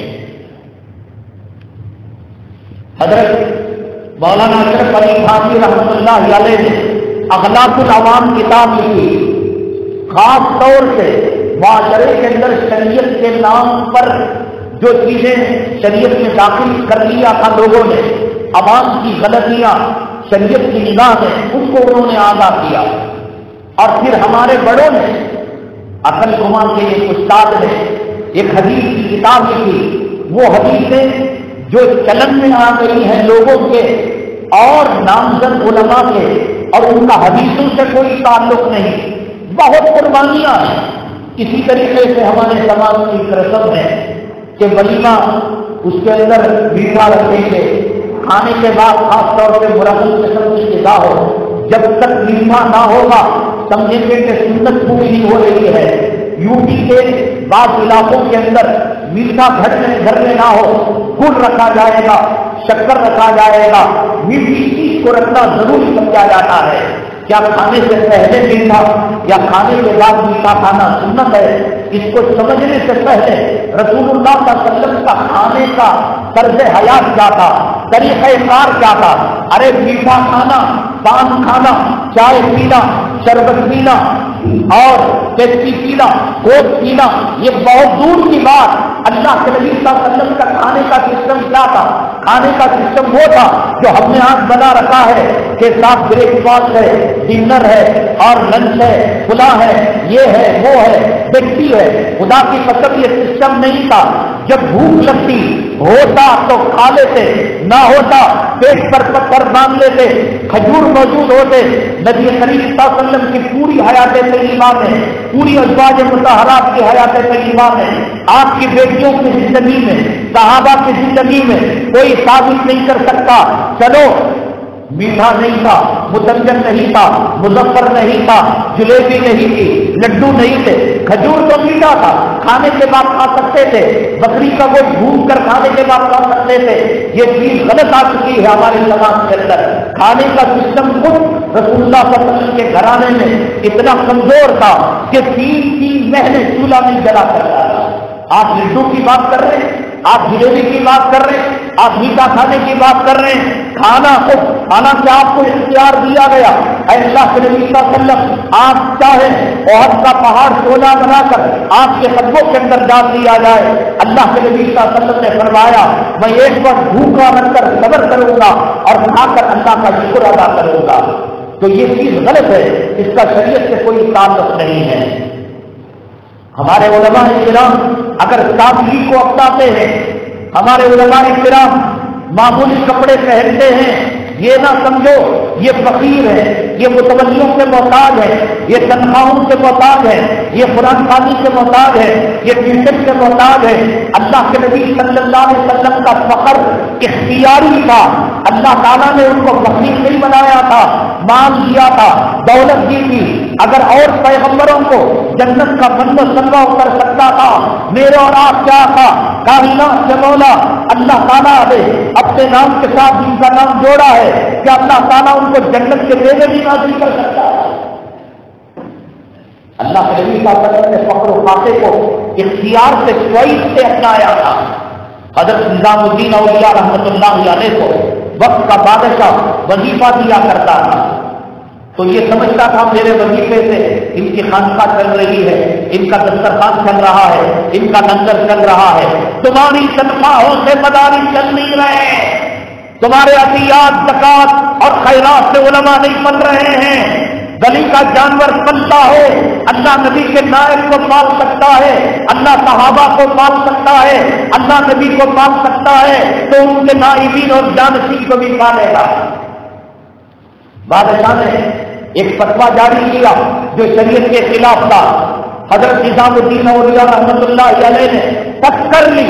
یہ نہیں کہ صاحب بادشاہ ہے اس کی ہاں میں ہاں ملا دو، فتوے کا ساتھ بادشاہ ہوگا تو میری جوتیوں کی نوک پر، لیکن شریعت سے ٹکر لے گا، قرآن سے ٹکر لے گا، حدیث سے ٹکر لے گا، میرے آقا کے طریقوں سے ٹکر لے گا، میرے پیشاب کے خطرے کا تو مقابلہ نہیں کرے گا.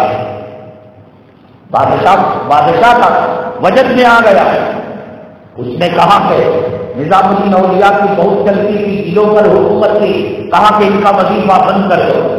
نظام الدین اولیاء رحمۃ اللہ علیہ تک بات آئی، مجلس میں بیٹھے ہوئے تھے.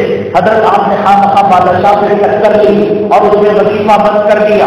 حضرت نظام الدین اولیاء نے یہ نہیں کہا بادشاہ سے جا کر اگر مگر کر دو، کمپرومائز کر دو، جھوٹا معافی نامہ دے دو، آج راضی ہو جائے گا، کل مسئلہ نہیں. ولا يخافون لومة لائم الا ان اولیاء اللہ لا خوف علیہم ولا هم يحزنون. اللہ کا ولی کسی سے نہیں ڈرتا. حضرت نظام الدین اولیاء رحمۃ اللہ علیہ نے پوچھا کتنوں کا منظر میں کھانا پکتا تھا؟ کہا 3000 کا. کہا آج کے بعد سے 6000 کا پکے گا. بادشاہ سروے کرنے آیا، یہ سوچ کر آیا آگ بجھ چکی ہوگی، تندور ٹھنڈا ہو چکا ہوگا، پیٹ پر پتھر لگا ہوا ہوگا. آ کر جب اس نے سروے کیا، پوچھا کیا حالت ہے وظیفہ بند کرنے کے بعد؟ حضرت کے خدام نے کہا وظیفہ آتا تھا 3000 کا پکتا تھا، وظیفہ بند ہونے کے بعد 6000 کا پک رہا ہے. بادشاہ کے اندر بھی اس زمانے کے بادشاہوں کو بھی اولیاء کی نسبت تھی. فوراً گیا، معافی تلافی کی، حضرت کے قدموں پر گر گیا، حضرت معاف کر دیجیے. اللہ نے ثابت کر دیا کہ میرے وظیفے سے، میری دولت سے، میرے مال سے کسی کی خانقاہ نہیں چلتی، اللہ چلانے والا ہے. جعفر صادق رحمۃ اللہ علیہ امام حسین رضی اللہ تعالیٰ کے خاندان کے طواف کر رہے تھے. ایک امیر کبیر ہیرے جواہرات کی کوٹھی لے کر آیا، حضرت کو تحفے میں دیا. حضرت بظاہر فقیر تھے، بوسیدہ کپڑے پہننے والے تھے، ٹوٹے مکان میں رہنے والے تھے، قریب اور غربت فقر و فاقے کی زندگی گزارنے والے تھے. حضرت کو فقیر سمجھ کر دیا. اس زمانے کے اندر ماربل مقام میں لکھا ہوا نہیں تھا، بالو بچھی ہوئی تھی. بالو کو ہٹایا، کہا کہ چھان کر دیکھ. جو چھان کر دیکھا تو زمین کے اندر سونے چاندی کے ذخائر تھے. کہا اے مردود ملون، تو ہمیں فقیر سمجھتا ہے، محتاج سمجھتا ہے، نبی کی وراثت میں علم آیا ہے تو نبی کی وراثت میں ہم نے فقر و فاقہ جان بوجھ کر لیا ہے.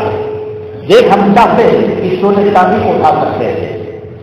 بہرحال کھانے سے پہلے اور کھانے کے بعد اس قسم کے تکلفات کرنا شریعت میں نہیں. تازہ کھانا پیٹ کے 3 حصے کرنا، ایک حصے میں کھانا، ایک حصے میں پانی، ایک حصے میں ہوا، یہ سنت کا طریقہ ہے. جانوروں کی طرح ٹھوس کر کھانا یہ بیماریوں کو دعوت دیتا ہے، یہ مسائل کو دعوت دیتا ہے. جہاں 33 مرتبہ سبحان اللہ پڑھنا سنت، 33 مرتبہ الحمدللہ پڑھنا سنت، 34 مرتبہ، 1 مرتبہ زائد یہ جو ہے اللہ اکبر پڑھنا سنت. ایسے ہی پیٹ کے 3 حصے کرنا بھی سنت ہے. تسبیح کے دانے پکڑ کر سنت یاد آتی ہے، مسواک پکڑ کر سنت یاد آتی ہے، امامہ پکڑ کر سنت یاد آتی ہے، مسجد میں داخل ہو کر سنت یاد آتی ہے. دسترخوان کے اندر حیوان بن جاتے ہیں، جانور بن جاتے ہیں. بلکہ میٹھا چھوڑ کر کھانے کی شروعات نمک اور کھانے کا اختتام نمک سے کرنا یہ سنت سے ثابت ہے. حضرت علی فرماتے ہیں کرم اللہ وجہہ الکریم، اللہ کے نبی صلی اللہ علیہ وسلم نے یہ فرمایا اے علی اپنے کھانے کی شروعات نمک سے اور اپنے کھانے کا ختم نمک سے کیا کرو. حضرت علی فرماتے ہیں میں نے اس سنت پر جیسے عمل کیا ہے اللہ تعالیٰ نے 70 بیماریوں سے میری حفاظت فرمائی. دسترخوان میں کٹوری میں نمک رکھے، پہلے مجھے چاکے، بعد میں روٹی کھانا، بریانی کھانا، پھر اس کے بعد خدا نہ کرے میٹھا بھی کھانا ہو. کھا لینے کے بعد سنت سمجھ کر اگر کوئی آخر میں نمک چھٹتا ہے اللہ تعالیٰ 70 بیماریوں سے اس کی حفاظت فرماتے ہیں. اللہ تبارک تعالیٰ دنیا میں اپنے عذاب کی جھلکیاں بتاتے ہیں، دنیا میں اپنے عذاب کے نمونے بتاتے ہیں. اللہ تبارک تعالیٰ آپ نے دیکھا جنوری کے پہلے ہفتے کے اندر کچھ جھنڈوں کا آ جانا، کچھ کیڑوں کا آ جانا، کچھ ٹڈیوں کا آ جانا یہ اتفاقی ہو سکتا ہے، لیکن اچانک لاکھوں کروڑوں کی تعداد کے اندر آ جانا یہ اللہ تعالیٰ کی طرف سے غلط ہے.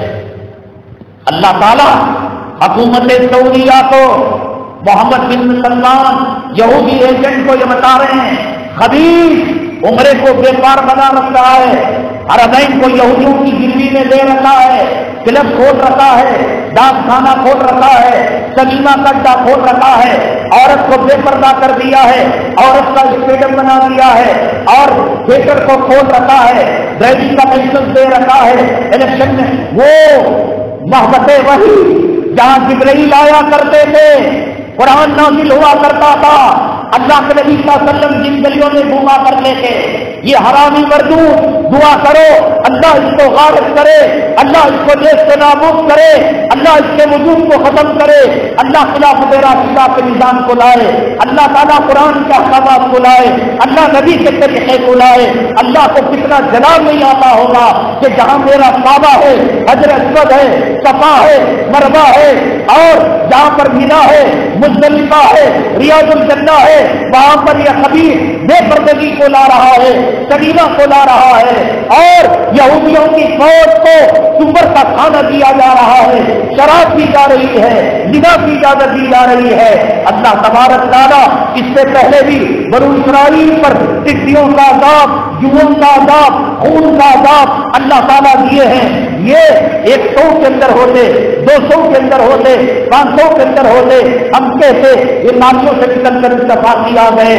انہوں نے کعبے کو گھیر لیا، مطاف کو گھیر لیا، احرام کو گھیر لیا۔ حکومت سعودیہ کو الٹیمیٹم ہے، ان کی الٹی گنتی جو ہے شروع ہو چکی ہے، اور یہ جو حجاج کرام اللہ کے کعبے کے پاس جا کر حضرت صلی اللہ علیہ وسلم سلفی لے رہے ہیں، یہ خدا کے عذاب کو دعوت دے رہے ہیں۔ تصویر کا لینا، تصویر کشی کرنا گناہ کبیرہ ہے۔ اللہ کے حرم کے اندر، صفا مروہ کے اندر، حجر اسود کے اندر، حتیم کے پاس کھڑے ہو کر اللہ کے عذاب کو دعوت دی جا رہی ہے۔ ہماری مائیں اور بہنیں نیل پالش لگا کر، لپسٹک لگا کر، گندے کپڑے پہن کر بے پردگی کی حالت کے اندر طواف کیا کرتی ہے، یہ اللہ کے عذاب کو دعوت دینا ہے۔ میرے آقا عالم جناب محمد رسول اللہ صلی اللہ علیہ وسلم کے دربار میں داڑھی مڑا جا کر سلام پڑھتا ہے، حرام خور جا کر سلام پڑھتا ہے، سود خور جا کر سلام پڑھتا ہے، بے پردہ عورت جا کر سلام پڑھتی ہے۔ میرے نبی کا دل روتا ہے، اور جو نبی کے دل کو دکھاتا ہے وہ اللہ کے عذاب کو دعوت دیتا ہے۔ اپنے گھر میں بیٹھے رہو، ٹی وی دیکھتے رہو، نبی کے دل کو دکھانے کی ضرورت کیا تھی؟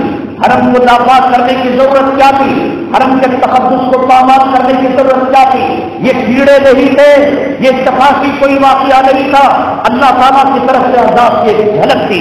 سمجھ سکو تو سمجھ جاؤ، داڑھی مڈو، حرام خورو، چٹ فنڈ کے پیسوں سے احرام پہننے والوں، یتیموں کا مال کھانے والوں، غریبوں کا مال کھانے والوں، مسکینوں کا مال کھانے والوں، مسجدوں کا مال کھانے والوں، اوقاف کا مال کھانے والوں، بھائی بہنوں کی وراثت ہڑپ کر اللہ کے گھر جا کر 100 چوہے کھا کر بچی حج کو چلی گئی تو حاجی ماں ہو گئی ہو۔ اور کیا دیکھنا چاہتے ہو؟ زمین پھٹے، اللہ کا عذاب آئے، پہاڑ پھٹے، شک ہو جائے، اور یہ تو میرے نبی صلی اللہ علیہ وسلم کی دعا کا صدقہ ہے۔ علم تو وہ ہے جسے اللہ نبی صلی اللہ علیہ وسلم نے قرآن کی شکل میں دے دیا، علم تو وہ ہے جو حدیث کی شکل کے اندر دے دیا۔ علماء اس کو کھول کھول کر بیان کر رہے ہیں، ہر آنے والے چیلنج کا جواب دے رہے ہیں۔ آج تک یہ سمجھا جاتا تھا کہ لڑکی اور لڑکا ہونے میں عورت کا دخل ہے، اور جسے لڑکیاں ہوتی اس عورت کو گھر سے بے دخل کر دیا جاتا، یا مرد دوسری شادی کر لیتا۔ کیوں بھی کر رہا ہے؟ نہیں، یہ عورت کو لڑکیاں ہو رہی ہیں، طلاق کیوں دے دی، خلا کیوں کر لیا؟ 1400 سال پہلے بخاری شریف کی روایت ہے، وقت تنگ ہو رہا ہے، روایت پر میں اختصار کرتا ہوں۔ یہودیوں کا ایک طبقہ اللہ کے نبی صلی اللہ علیہ وسلم کے پاس آیا اور کہا ہمارے کچھ سوالات ہیں، اگر آپ جواب دے دیں گے تو ہم ایمان کو قبول کر لیں گے۔ کہا کہ کیا؟ کہا یہ بتائیے کہ رحم مادر کے اندر عورت کے پیٹ میں لڑکا اور لڑکی کیسے ہوتے ہیں؟ لڑکا ہوتا ہے تو کیسے، لڑکی ہوتی ہے تو کیسے؟ اللہ کے نبی صلی اللہ علیہ وسلم نے فرمایا یہب لمن یشاء اناثا ویہب لمن یشاء الذکور، لڑکا دینا اللہ کا کام ہے، لڑکیاں دینا اللہ کا کام ہے۔ وَيَجْعَلُهُ مَن يَشَاءُ عَقِيمًا، وہ جس کو چاہے باندھ بناتا ہے۔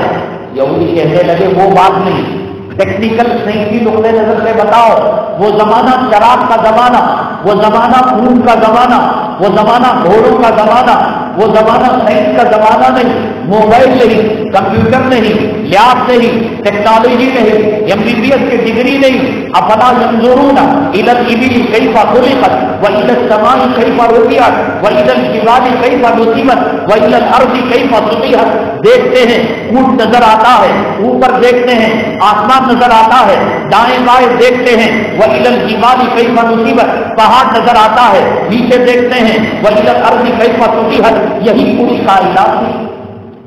لوگ جانور چراتے پیشاب کے بچنے کا طریقہ ان کو معلوم نہیں تھا۔ یہ پوچھا جا رہا ہے کہ عورت کے رحم مادر میں لڑکا اور لڑکی ہوتے ہیں تو کیسے؟ اگر یہ قرآن اللہ کی طرف سے نازل نہیں ہوا ہے تو رسول اللہ صلی اللہ علیہ وسلم کیسے جواب دیتے؟ یہ منزل من اللہ ہے، علم غیب کی باتیں ہیں، قدرت کی باتیں ہیں۔ اللہ کے نبی صلی اللہ علیہ وسلم نے فرمایا مرد کا بھی پانی ہوتا ہے، عورت کا بھی پانی ہوتا ہے۔ مرد کا پانی غالب ہوتا ہے تو لڑکا ہوتا ہے، عورت کا پانی غالب ہوتا ہے تو لڑکی ہوتی ہے۔ آج کئی اس کو اپنی زبان میں کہہ رہی ہے کہ مرد کے پانی کے اندر غیت دو قسم کے کیڑے ہوتے ہیں اور عورت کے پانی میں ایک ہوتا ہے، وہی ایک سے ملتا ہے جسے اللہ کے نبی صلی اللہ علیہ وسلم نے فرمایا یہ غالب ہو جائے تو لڑکا ہوتا ہے۔ آج کہیں گالے پر 1400 سال پہلے امام بخاری نے جو روایت بیان کی آج اسی کو دوہرا کر جھوٹا چار کرتے رہی ہے کہ بھائی عورت کے ایکس پر غالب ہو جاتا ہے تو لڑکا پیدا ہوتا ہے، اور مرد کا ایکس سے عورت کا ایکس مل جاتا ہے، دو ایکس مل جاتے ہیں تو لڑکی پیدا ہوتی ہے۔ یہ قرآن کے علوم ہیں، یہ حدیث کے علوم ہیں، ان کے جانشین علماء ہیں جو نبی کے وارث ہیں۔ سائنس کے راستے سے آؤ، ٹیکنالوجی کے راستے سے آؤ، میڈیکل کے راستے سے آؤ، سیاحت کے راستے سے آؤ، مرزی حضارت کے راستے سے آؤ، شمس الزحل کے راستے سے آؤ، زمین کے راستے سے آؤ، آسمان کے راستے سے آؤ، دہلی کے راستے سے آؤ، جنگل کے راستے سے آؤ، عورت کے دین کے بارے میں پوچھو، مرد کے دین کے بارے میں پوچھو، حیوانات کے بارے میں اوتیتو علم الاولین والآخرین۔ اللہ کے نبی صلی اللہ علیہ وسلم نے فرمایا اگلوں پچھلوں کا علم مجھے دے دیا گیا، ان کی قدر کرو، ان کی قیمت نہ کرو۔ ایک بادشاہ کا بادشاہ 7 لڑکیاں تھیں۔ ایک مرتبہ لڑکیوں کا امتحان کرانے کے لیے لڑکیوں کو قطار میں کھڑایا اور پہلی لڑکی سے پوچھا بتاؤ تمہیں کون پالتا ہے، کون کچھ خرم رکھا ہے، کون کپڑے دیا ہے، کون سے بڑا؟ 1 نمبر سے 6 نمبر تک کی لڑکیوں نے یہ کہا جہاں بنا ابا حضور ہم شہزادیاں ہیں، ہم باغیاں ہیں، ہم غلام ہیں، ہم نوکرانیاں ہیں، ہماری حیثیت کا ایک دیوانہ کھا سکیں، ایک چیزی کپڑا جسم پر ڈھانپ سکے۔ جہاں بنا حضور دیتے آپ ہیں، کھاتے ہم ہیں، دیتے آپ ہیں، پہنتے ہم ہیں۔ 7ویں لڑکی نے کہا ابا آپ جس دربار کے فقیر ہیں میں بھی اس دربار کی فقیر ہوں، آپ کو جو اللہ پالتا ہے وہی اللہ مجھے پالتا ہے، آپ کو جو اللہ پہناتا ہے وہی اللہ مجھے پہناتا ہے۔ بادشاہ تو بادشاہ کا جلال میں آیا غصے میں، اس نے وزیر کو کہا اس کے کپڑے نکالو، بیون لگے کپڑے پہناؤ، جاؤ جنگل کے درخت سے باندھ کر آ جاؤ، دیکھیں اس کو اللہ کیسے کھلاتا ہے، کیسے پلاتا ہے، کیسے زیور پہنتی ہے، کیسے شاہانہ جوڑے پہ۔ اب جنگل میں کیا دینے والا؟ کچھ دنوں کے بعد 2-4 مہینے کے بعد بادشاہ شکار کے لیے جب گیا دیکھا کہ ایک وہی بیٹی عالیشان محل کے اندر کئی ہزار غلاموں کو رکھ کر شاہانہ زندگی گزار رہی ہے، جو اللہ پر بھروسہ کرتا ہے، اللہ پر توکل کرتا ہے، اللہ پر اعتماد کرتا ہے۔ وَمَن يَتَّقِ اللَّهَ يَجْعَل لَّهُ مَخْرَجًا وَيَرْزُقْهُ مِنْ حَيْثُ لَا يَحْتَسِبُ۔ اللہ پر جو بھروسہ کرتا ہے اللہ تعالیٰ غیب سے اس راستے سے روزی دیتے ہیں کہ خود بندے کو پتہ نہیں رہتا۔